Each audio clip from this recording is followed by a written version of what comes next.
ఎప్పుడు వర్షం పడినా బాగా ఇక్కడ చెరువు లాగా అయిపోయేది. హోటల్ లెగ్గును వర్షం పడినప్పుడు నీళ్లు వచ్చిన రోజులు కూడా చాలా రోజులు ఉన్నాయి. గలీజుగా నిండిపోయి బైకులు కార్లు నిలిచిపోయి అవి తోసుకొని పోయే పరిస్థితుల్లో ఉండింది ఈ రోడ్డు.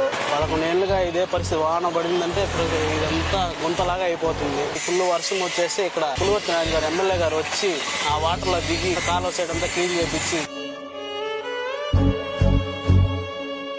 ఆటో వాళ్ళంతా అడిగితే కూడా నీట్ గా చేయిస్తామని చెప్పి పెద్ద కాలువ చేపించి ఈ రోజు చాలా బాగా చేశారు. మనం పడే ఇబ్బందులు చూసి సారు మనకు రోడ్డు వేపించినారు. మామిడికాయల మండి నుంచి తబూన్ వరకు బాగా హైవే లాగా డబుల్ రోడ్ వేశారు.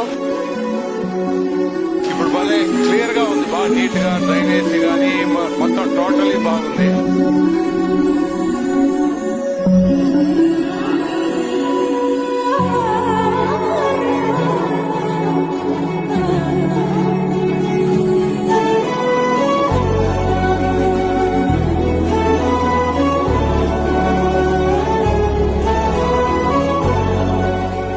చాలా బాగా ఉంది. ఇప్పుడు ఎమ్మెల్యే నాని అన్నకి నా ధన్యవాదాలు. సార్కి ధన్యవాదాలు.